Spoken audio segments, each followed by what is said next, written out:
America, Germany, Britain ஆகிய நாடுகளில் தயாரிக்கப்பட்ட 3 வெவ்வேறு கொரோனா தடுப்பூசிகளின் பரிசோதனை தீவிரம்.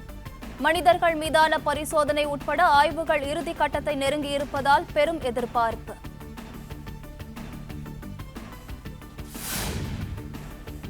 இந்தியாவிலேயே தயாரிக்கப்பட்டுள்ள கோவாக்சின் கொரோனா தடுப்பூசி பரிசோதனையும் தீவிரமடைந்துள்ளது. மனிதர்கள் மீதான பரிசோதனையில் பெரிய அளவில் நம்பிக்கையூட்டும் முடிவுகள் வெளியாவதாக தகவல்.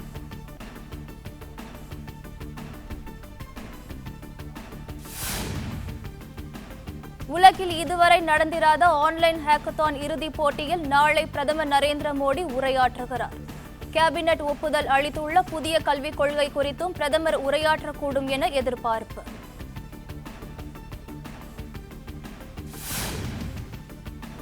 புதிய கல்விக் கொள்கையின்படி எந்த மொழியும் யார் மீதும் திணிக்கப்படாது என மத்திய அமைச்சர் ரமேஷ் பொக்ரியால் திட்டவட்டம். மும்மொழி கொள்கையில் தாய்மொழியை தவிர பிற மொழிகள் விருப்பத் தேர்வுதான் என்றும் விளக்கம்.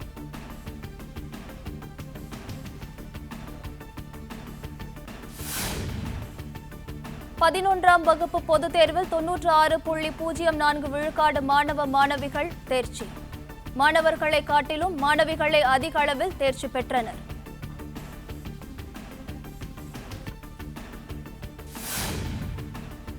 பதினொன்றாம் வகுப்பு பொதுத் தேர்வில் 98.1 விழுக்காடு தேர்ச்சியுடன் கோயம்புத்தூர் மாவட்டம் முதலிடம் பிடித்தது.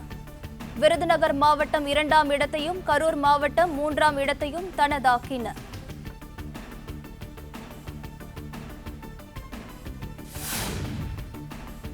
மறு உத்தரவு வரும் வரை BS4 ரக வாகனங்களை பதிவு செய்ய தடை விதித்து உச்சநீதிமன்றம் உத்தரவு. அனுமதித்ததை விட அதிகமாக வாகனங்களை விற்றது ஏற்றுக்கொள்ளத்தக்கது அல்ல என நீதிபதிகள் கருத்து.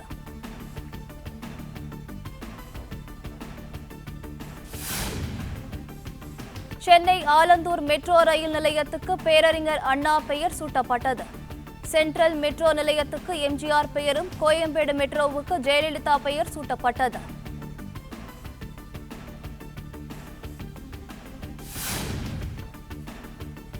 ஆபரண தங்கம் விலை சவரனுக்கு 41,000 ரூபாயை தாண்டி புதிய உச்சம். சென்னையில் 1 கிராம் தங்கம் 5,150 ரூபாய்க்கும், 1 சவரன் 41,200 ரூபாய்க்கும் விற்பனையானது.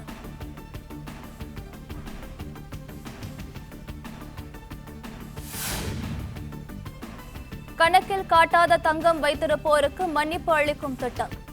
உரிய வரியும் அபராதமும் செலுத்தினால் சட்ட நடவடிக்கை தவிர்ப்பது பற்றிய மத்திய அரசு பரிசீலிப்பதாக தகவல்.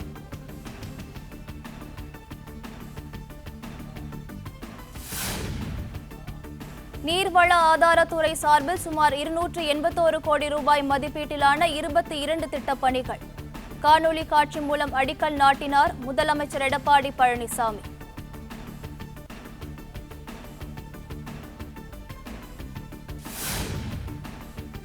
இறுதி ஆண்டு செமஸ்டர் தேர்வை நீதிமன்றம் ரத்து செய்துவிடும் என்ற எண்ணத்தில் மாணவர்கள் இருக்க வேண்டாம்.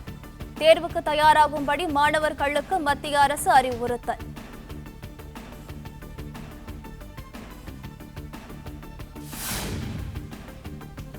கல்லூரிகள் உள்ளிட்ட உயர்கல்வி படிப்புகளில் இறுதியாண்டு தேர்வுகளை ரத்து செய்ய கோரும் மனு மீது இடைக்கால உத்தரவு பிறப்பிக்க மறுப்பு. உறுதியான நிலைப்பாடு என்ன என்பது பற்றி மத்திய உள்துறை அமைச்சகம் தெளிவுபடுத்த உச்சநீதிமன்றம் உத்தரவு.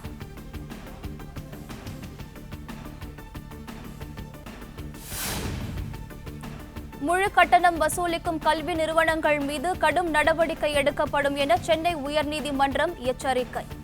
தவணை முறையில் வசூலிக்காமல் முழு கட்டணத்தை வசூலிக்கும் பள்ளிகளின் விவரங்களை அறிக்கையாக தாக்கல் செய்ய அரசுக்கு உத்தரவு.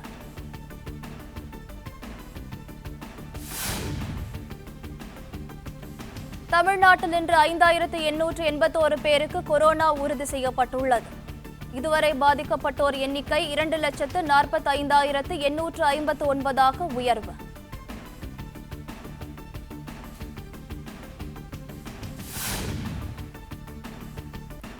சென்னையில் இன்று 1,013 பேருக்கு கொரோனா பாதிப்பு உறுதியானது. பெருநகரில் கணிசமாக பாதிப்பு குறைந்த நிலையில் மொத்த எண்ணிக்கை 1,00,000 நெருங்கியது.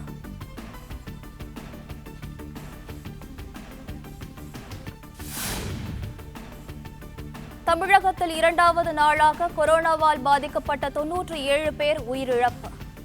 மாநிலத்தில் இன்று ஒரே நாளில் 5778 பேர் டிஸ்சார்ஜ் ஆகி வீடு திரும்பினர்.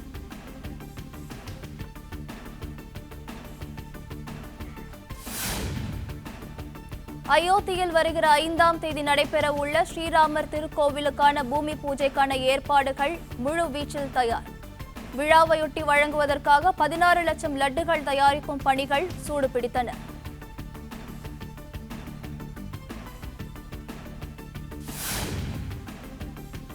பிரசாத் ஸ்டுடியோவில் உள்ள அரங்கில் தாம் எழுதி வைத்திருந்த இசை குறிப்புகளை திருடியும் இசைக்கருவிகள் சேதப்படுத்தப்பட்டு இருப்பதாக இசைஞானி இளையராஜா குற்றச்சாட்டு. அத்துமீறியவர்கள் மீது நடவடிக்கை எடுக்க கோரி சென்னை மாநகர காவல் ஆணையர் அலுவலகத்தில் புகார் மனு.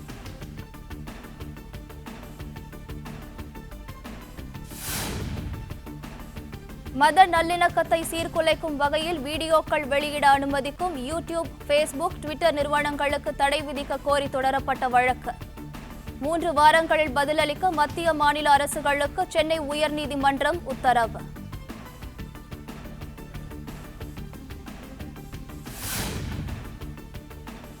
அரசு கலை மற்றும் அறிவியல் கல்லூரிகளில் சேருவதற்கு விண்ணப்பிக்க இன்று நள்ளிரவோடு கால அவகாசம் முடிவு. நாளை முதல் வருகிற 10ஆம் தேதி வரை சான்றிதழ்கள் பதிவேற்றும் பணி நடைபெறும் என தமிழக உயர்கல்வித்துறை அறிவிப்பு.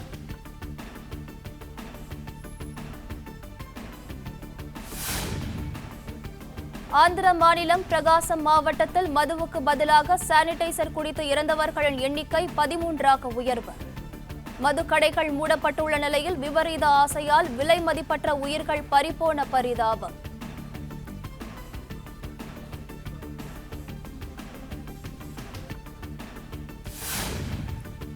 தமிழகத்தில் இன்று ஒரே நாளில் 60,276 மாதிரிகளுக்கு கொரோனா பரிசோதனை.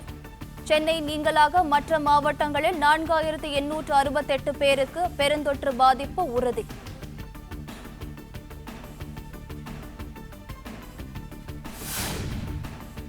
காஞ்சிபுரம் மாவட்டத்தில் இதுவரை இல்லாத அளவாக இன்று 485 பேருக்கு கொரோனா உறுதியானது.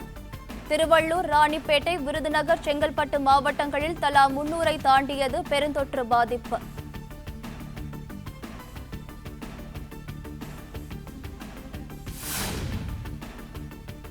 சென்னை மாநகராட்சியின் தலைமை பொறியாளர் உள்ளிட்ட 35க்கும் மேற்பட்ட பொறியாளர்களுக்கு கொரோனா பாதிப்பு. பெருநகரில் உள்ள பல்வேறு மருத்துவமனைகளில் அனுமதிக்கப்பட்டு சிகிச்சை.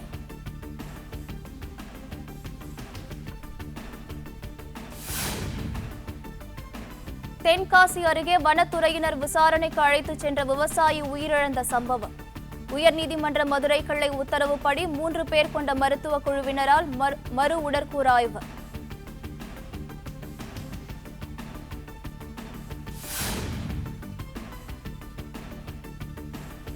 கடற்பசுக்கள் அழிவதை தடுக்க ஆழ்கடல் பகுதிகளில் இரட்டை மடி வலைகளை பயன்படுத்த தொடரும் தடை. முறையாக நடைமுறைப்படுத்த வேண்டும் என மத்திய மாநில அரசுகளுக்கு உயர்நீதிமன்ற மதுரை கிளை உத்தரவு.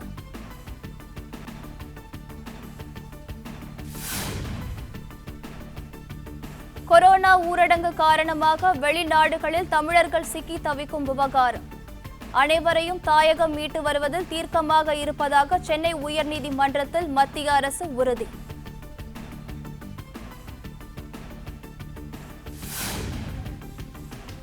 நீர்பிடிப்பு பகுதிகளில் கனமழை தொடர்வதால் தமிழக காவிரி ஆற்றில் தண்ணீர் வரத்து மீண்டும் அதிகரிப்பு. ஒகேனக்கல் காவிரியில் வினாடிக்கு 6000 கன அடியாக உயர்ந்தது நீர்வரத்து.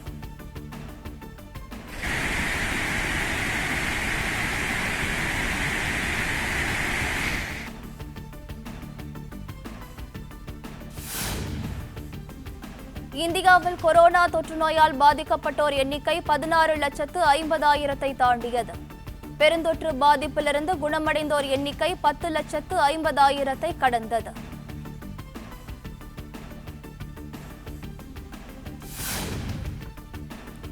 மகாராஷ்டிரா மாநிலத்தில் கொரோனாவால் பாதிக்கப்பட்டோர் எண்ணிக்கை 4,15,000-ஐ தாண்டியது. டெல்லி, குஜராத், உத்தரப்பிரதேசம் உள்ளிட்ட வட மாநிலங்களில் தீவிரமடைகிறது பெருந்தொற்று பாதிப்பு.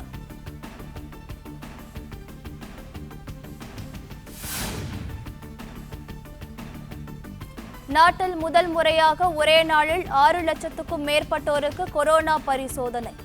அலட்சியத்தின் காரணமாகவே 60% அளவுக்கு பெருந்தொற்று பரவுவதாக ஆய்வு முடிவில் அதிர்ச்சி தகவல்.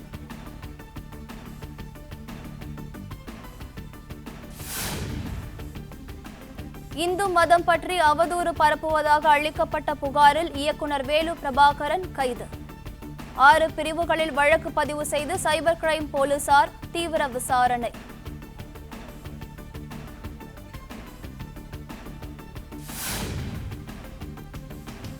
உலகளவில் கொரோனா தொற்று நோயால் பாதிக்கப்பட்டோர் எண்ணிக்கை 1,75,00,000 உயர்வு. ஈரான், பங்களாதேஷ், பிலிப்பைன்ஸ் உள்ளிட்ட நாடுகளிலும் தீவிரமடைகிறது பெருந்தொற்று பாதிப்பு.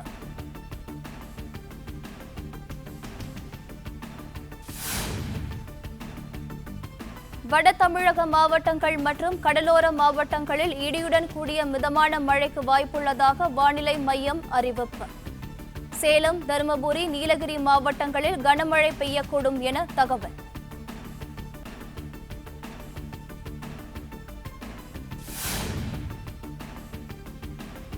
மன்னார் வளைகுடா பகுதிகளில் மணிக்கு 50 கிலோமீட்டர் வேகத்தில் பலத்த சூறைக்காற்று வீசக்கூடும்.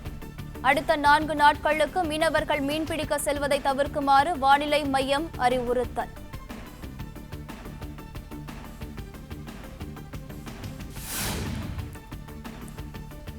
இந்திய பங்குச் சந்தைகள் இன்று 3வது நாளாக எதிர்கொண்ட சரிவுடன் வர்த்தக வாரத்தை நிறைவு செய்தன. மும்பை பங்குச் சந்தையில் 129 புள்ளிகளும், தேசிய பங்குச் சந்தையில் 28 புள்ளிகளும் சரிவு.